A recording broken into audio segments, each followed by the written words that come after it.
दोस्तों, आज की इस वीडियो में हम लोग सीखने वाले हैं कि आप लोग कैसे ऑनलाइन डेथ सर्टिफिकेट के लिए अप्लाई कर सकते हैं और आपका डेथ सर्टिफिकेट ऑनलाइन कैसे बनेगा। अब आपको इसके लिए किसी भी एमसीडी ऑफिस जाने की ज़रूरत नहीं है, आपको जस्ट ऑनलाइन अप्लाई करना होता है और डेथ सर्टिफिकेट बन जाता है। मैं आज के इस वीडियो में आपको लाइव कंप्यूटर स्क्रीन पर अप्लाई करके दिखाऊंगा कि डेथ सर्टिफिकेट अप्लाई कैसे होता है और क्या क्या आपको डॉक्यूमेंट की नीड पड़ेगी। सारा कुछ मैं आगे बताऊंगा, तो वीडियो को बिना स्किप करे पूरा देखना, आपको हर एक चीज़ अच्छे से समझ आ सके। नमस्कार दोस्तों, फिर से एक बार आपका स्वागत है आपके अपने YouTube channel advocate Arjun Chaudhary में। दोस्तों, वीडियो आपको अच्छा लगे तो इस वीडियो को लाइक करें, सब्सक्राइब करें, ताकि हमें मोटिवेशन मिल सके आपके लिए इस तरह की यूजफुल वीडियो बनाने के लिए। तो वीडियो शुरू करने से पहले मैं कुछ इंपॉर्टेंट बातें आपको बताना चाहता हूँ। डेथ सर्टिफिकेट में क्या रहता है, बहुत सारे सिनेरियोज होते हैं। सिनेरियो मीन्स डेथ कैसे हुई, इसके बहुत सारे रीज़न हो सकते हैं। अगर कुछ रीज़न की बात करें तो पहला रीज़न हो सकता है कि नेचुरल डेथ हुई है। सेकंड ये हो सकता है कि किसी बीमारी के कारण डेथ हुई। थर्ड ये हो सकता है कि कोई एक्सीडेंट हो गया है। फोर्थ ये हो सकता है कि उन्होंने खुद ही सुसाइड कर ली हो। फिफ्थ ये हो सकता है कि घर में तबीयत खराब हो और इन्हें अगर हॉस्पिटल लेकर जा रहे थे बट हॉस्पिटल ले जाते टाइम रास्ते में ही डेथ हो गई। इसको ब्रॉडबैंड कहा जाता है। मीन्स की हॉस्पिटल ले जाते टाइम अगर डेथ हो जाती है रास्ते में तो उसे ब्रॉडबैंड कहते हैं। तो ये मैं सारी बातें किस लिए बता रहा हूँ, उसके पीछे रीज़न है क्योंकि हर एक केस में अलग अलग तरीके से अप्लाई किया जाता है। तो जो मेरी वीडियो देख रहे होंगे, हो सकता है इन 5 सिनेरियो में से किसी एक सिनेरियो में उनके यहाँ पे डेथ हुई हो, कि वो मेरी इस वीडियो को देखकर अपने सारे डाउट्स क्लियर कर पाए। सो प्लीज़ वीडियो बिना स्किप करे पूरा देखें ताकि आपको कोई भी डाउट ना रहे। सो बिना किसी देरी के चलो वीडियो को स्टार्ट करते हैं। ओके, सो ये एमसीडी की वेबसाइट है। इसका लिंक मैंने डिस्क्रिप्शन बॉक्स में दे दिया है। आप उस पर क्लिक करके डायरेक्ट इस वेबसाइट पे आ जाएंगे। वेबसाइट पे आने के बाद आपको एक ऑप्शन मिल रहा होगा ऑनलाइन सर्विसेज। इस वाले ऑप्शन पे आपको क्लिक कर लेना है। क्लिक करने के बाद आपको अपना जोन, बोर्ड, कॉलोनी, इन तीनों में से कोई भी एक ऑप्शन सेलेक्ट कर लेना है। अगर आपको अपना जोन पता है क्या है तो आप अपने जोन सेलेक्ट कर लेना सिंपली। अदरवाइज आप कॉलोनी वाले ऑप्शन में जाकर आप अपनी कॉलोनी का नाम डालोगे तो आपका जोन शो हो जाएगा। तो सिंपली ऐसे आप अपना जोन सर्च कर लेना। उसके बाद सर्च पे क्लिक करेंगे। क्लिक करने के बाद आपका यहाँ पे लॉगिन पेज खुल जाएगा। अदरवाइज आप new user click here for sign up, इस पर क्लिक करके अपना मोबाइल नंबर रजिस्टर्ड कर लेना। तो आप सीधा मोबाइल नंबर डाल के लॉगिन कर लेना।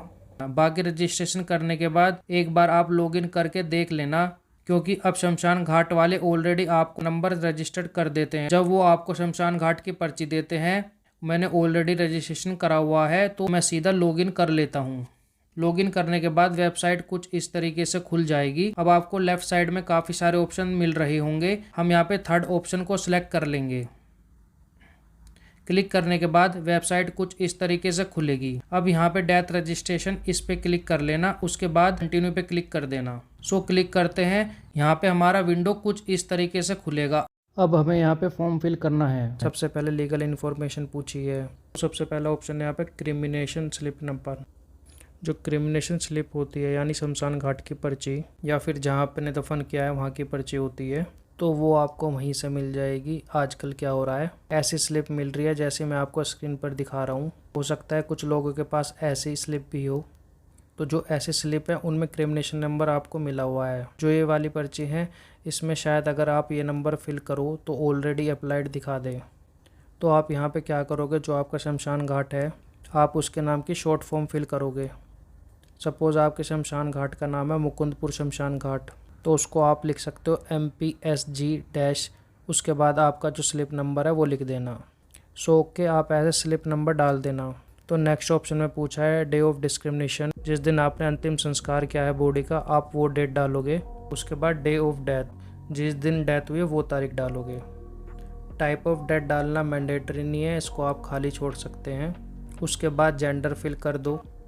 फिर यहाँ पर नेम ऑफ डिजीज़, जिसकी डेथ हुई है उनका नाम लिखना है। जिनकी डेथ हुई है अगर उनका आपके पास आधार कार्ड नंबर है तो वो यहाँ पे आप फिल कर सकते हो, अदरवाइज़ आप इसे खाली भी छोड़ सकते हो। उसके बाद एज ऑफ डिसीज़, मतलब कि जब उनकी डेथ हुई तो उनकी क्या एज थी वो आपको यहाँ पे फिल करनी है। उसके बाद आपको रिलीजन फिल कर देना है। उसके बाद आपको ऑक्यूपेशन फिल करना है कि जिनकी डेथ हुई है वो करते क्या थे। नेक्स्ट पूछा type of medical attention received before death. ये बेसिकली उनके लिए होता है जिनकी डेथ हॉस्पिटल में हुई हो, उससे पहले वो हॉस्पिटल में एडमिट हुए तो वहाँ पे उनकी मेडिकल अटेंशन जो हुई हो। अगर घर पे डेथ हुई है तो आप यहाँ पे नो मेडिकल अटेंशन सेलेक्ट कर सकते हैं। अब नीचे स्क्रॉल डाउन करते हैं। अब यहाँ पे पूछा है cause of death medically certified, कि डेथ क्यों हुई है, या फिर वो मेडिकली सर्टिफाइड है या हॉस्पिटल से लिखा हुआ है कि डेथ क्यों हुई है, कि रीज़न क्या था डेथ का। तो फिर आप यहाँ पे यस करोगे, अदरवाइज़ नो करोगे। उसके बाद आपको लिखना है कि डेथ क्यों हुई है, किस रीज़न से डेथ हुई है, वो आपको यहाँ पे लिखना है। फिर नेक्स्ट पूछा है यहाँ पे नेम ऑफ मदर।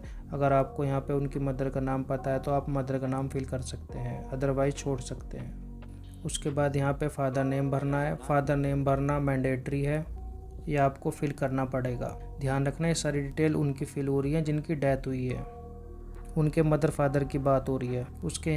उसके बाद यहाँ पे मोबाइल नंबर फिल करना है। यहाँ पे आप किसी का भी मोबाइल नंबर फिल कर सकते हैं। उसके बाद यहाँ पे ICD कोड फिल करना है। अगर नेचुरल डेथ होती है तो आप यहाँ पे नोट स्टेटेड ये फिल कर देना। अदरवाइज़ जिस भी रीज़न से डेथ हुई है वो आप यहाँ पे लिखोगे।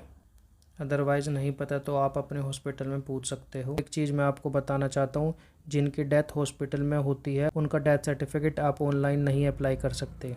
उनका डेथ सर्टिफिकेट हॉस्पिटल की तरफ से ही बनता है। अगर अब्रॉड डेथ है तो आप ऑनलाइन अप्लाई करोगे, अगर हॉस्पिटल में डेथ हुई है तो आप ऑनलाइन अप्लाई नहीं करोगे। वो हॉस्पिटल की तरफ से ही बनता है, बस आप अपना मोबाइल नंबर डाल के लॉगिन करके आप डाउनलोड कर लेना। अब पूछा है मैरिटल स्टेट ऑफ डिसीज्ड, मतलब कि जो मर गया वो मैरिड था अनमैरिड था, वो आपको अपने अकॉर्डिंग सेलेक्ट करना है। अगर डिसीज्ड मैरिड होते हैं तो आपको यहाँ पे उसके हस्बैंड और वाइफ का नाम लिखना होता है, और उनका आधार कार्ड नंबर है आपके पास तो आप उसमें फिल कर सकते हो, अदरवाइज़ आप खाली छोड़ सकते हो। अब उसके बाद पूछा है प्लेस ऑफ डेथ। देखो यहाँ पे आपको 2 ऑप्शन मिलेंगे, हाउस एड्रेस और अदर प्लेस। अगर घर पे डेथ हुई है तो आप अपने हाउस का एड्रेस भरोगे, अगर और कहीं डेथ हुई है तो आप यहाँ पे अदर प्लेस लिखोगे।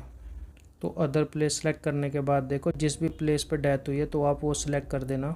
तो जिस भी प्लेस पे डेथ हुई है तो आपको यहाँ पे डेथ प्लेस में नाम लिख देना है। तो अगर ब्रॉड डेथ केस है तो आपको यहाँ पे एक ऑप्शन मिलता है ब्रॉड डेथ, तो डेथ प्लेस पे आप लिखोगे ब्रॉड डेथ प्लेस 2, जो भी आपकी प्लेस है वो। तो अब नीचे स्क्रॉल डाउन करते हैं। स्क्रॉल डाउन करने के बाद तो आपको यहाँ पे प्लेस ऑफ डेथ डिटेल्स डालनी है, यानी उस जगह का एड्रेस। तो अगर आपने ऊपर हाउस सेलेक्ट किया है तो आप अब यहाँ पे अपना घर का एड्रेस फिल कर देना। एड्रेस फिल करने के बाद अब यहाँ पे स्क्रॉल डाउन करते हैं। स्क्रॉल डाउन करने के बाद अब यहाँ पे पूछा है डिसीज रेजिडेंस एड्रेस। अगर डेथ एड्रेस वही है जो आपने ऊपर फिल आया और रेजिडेंस एड्रेस सेम है तो आप यहाँ पे वही फिल कर दोगे। अब नीचे चलते हैं तो यहाँ पे आपको एड्रेस डिटेल फिल करनी है। अब यहाँ पे 2 एड्रेस होते हैं, कोरस्पोंडेंस होता है और परमानेंट होता है। अगर आपके दोनों सेम है आप यहाँ पे क्लिक करोगे, अदरवाइज़ आप दोनों एड्रेस फिल करोगे। अब नीचे दोबारा स्क्रॉल डाउन करते हैं। अब यहाँ पे पूछा इन्फॉर्मेंट्स डिटेल, मतलब कि जो हमें ये सारी डिटेल दे रहा है उसका नाम, उसका रिलेशन लिखना है कि डिसीज्ड के साथ उसका क्या रिलेशन है, फिर उसका मोबाइल नंबर लिखना है और नीचे यहाँ पे उसका एड्रेस फिल कर देना है। अगर उसका भी एड्रेस सेम है जो डिसीज्ड का है तो आपको यहाँ पे सेम सेलेक्ट कर लेना है। तो इन्फॉर्मेंट वाले केस में क्या होता है, कभी कभार बहुत सारे लोग कंफ्यूज हो जाते हैं। जब अंतिम संस्कार किया जाता है तो उसके बाद शमशान घाट वाले जो पर्ची बनाते हैं क्रिमिनेशन स्लिप, तब इन्फॉर्मेशन क्या होता है, कभी कभार हमारा पड़ोसी दे देता है, दूर का रिश्तेदार दे देता है, स्लिप पे वो लोग उन्हीं का नाम लिख देते हैं। तो लोग यहाँ पे कंफ्यूज हो जाते हैं, तो उन्हीं का नाम लिखना ज़रूरी है? तो ऐसा कुछ नहीं होता। आप यहाँ पे हमेशा इन्फॉर्मेंट में उसी का नाम लिखिए जिनका उनके साथ कोई रिलेशन हो। रिलेशन मतलब आप उनके बेटे बेटी हस्बैंड वाइफ कुछ भी हो, क्योंकि आप उनके साथ अपना रिलेशन प्रूफ अपलोड कर पाओगे। पड़ोसी और रिश्तेदार का रिलेशन क्या है, आप उसमें कोई रिलेशन प्रूफ अपलोड नहीं कर पाओगे।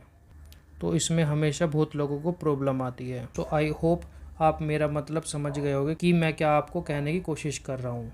अगर कोई डाउट हो तो आप मुझे नीचे कमेंट कर देना, मैं आपका वहाँ पे डाउट क्लियर कर दूँगा। तो अब यहाँ पे नीचे स्क्रॉल डाउन करते हैं। स्क्रॉल डाउन करते ही नीचे ऑप्शन है सेव एज ड्राफ्ट। अब आपको यहाँ पे क्लिक कर लेना है। कभी कभार ये होता है कि आपकी एप्लीकेशन बढ़ते बढ़ते उड़ जाती है। अगर आप सेव एज ड्राफ्ट कर ले तो ये आपकी सारी इन्फॉर्मेशन फिल हो जाती है। तो यहाँ पे सेव एज ड्राफ्ट करने के बाद आपको दोबारा डिटेल क्रॉस चेक कर लेनी है। जो भी आपने डिटेल फिल करी है वो सारी सही है या नहीं, स्पेलिंग वगैरह, डेट ऑफ डेथ, सब कुछ A to Z आप क्रॉस चेक कर लेना। उसके बाद यहाँ पे नीचे स्क्रॉल डाउन करते हैं। अब नीचे स्क्रॉल डाउन करने के बाद अब आपको यहाँ पे अपने डॉक्यूमेंट्स अपलोड करने हैं। सो सबसे पहले यहाँ पे आपको क्रिमिनेशन स्लिप या फिर दफन की स्लिप अपलोड करनी है। अब नेक्स्ट यहाँ पे आईडी ऑफ डिसीज, जिनकी डेथ हुई है उनकी आईडी अपलोड करना है। फिर आईडी ऑफ इन्फॉर्मेंट, जिन्होंने इन्फॉर्मेशन दी है उनकी आईडी फिल करनी है। फिर अदर सपोर्टिंग डॉक्यूमेंट में आप क्या फिल कर सकते हो, हॉस्पिटल की डेथ समरी अपलोड कर सकते हो अगर डिसीज्ड मेंबर की हॉस्पिटल में डेथ हुई हो। अगर एक्सीडेंट वगैरह हुआ है जो वहाँ पे एफआईआर वगैरह मिलती है आप उसको भी अपलोड कर सकते हो। अब यहाँ पे आपको सारा कुछ सबमिट करने के बाद अब आपको यहाँ पे सिंपली से सबमिट पे क्लिक करना होता है। सो हमारे यहाँ पे रिक्वेस्ट सबमिट हो चुकी है। हो सकता है यहाँ पे आपसे फ़ीस मांगी जाए। फ़ीस जब मांगी जाती है जब आप अप्लाई करने में लेट कर देते हो ज़्यादा तब आपसे फ़ीस मांगी जाती है। और एक चीज़ बताना चाहता हूँ, अगर डेथ हुए 1 साल से ज़्यादा हो जाता है तो यहाँ पे आपको डेथ ऑर्डर भी बनवाना होता है, तभी आप डेथ सर्टिफिकेट के लिए अप्लाई कर सकते हो।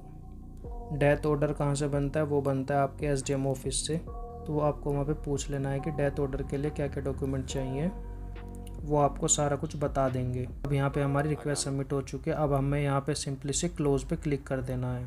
सो अब यहाँ पे हमारी डेथ सर्टिफिकेट के लिए रिक्वेस्ट डल चुकी है। सो जब आपका डेथ सर्टिफिकेट बन जाएगा आपको डाउनलोड कैसे करना है, आपको दोबारा लॉगिन करना है। तो यहाँ पे आपको एक्शंस का बटन दिख रहा होगा, आप इस पर क्लिक करोगे के बाद यहाँ पे आपको डाउनलोड सर्टिफिकेट का ऑप्शन मिल जाएगा, आप वहाँ से उसको डाउनलोड कर लेना। इसको बनने में 20 से 25 दिन का टाइम लग जाता है। सो इसी के साथ हमारा वीडियो आज का कंप्लीट होता है। आई होप मेरी इस वीडियो ने आपकी काफ़ी ज़्यादा हेल्प की होगी और आपको वीडियो पसंद आया होगा। चैनल पे नए हो तो सब्सक्राइब कर लेना। तो मिलते हैं अपनी नेक्स्ट वीडियो में। Thank you.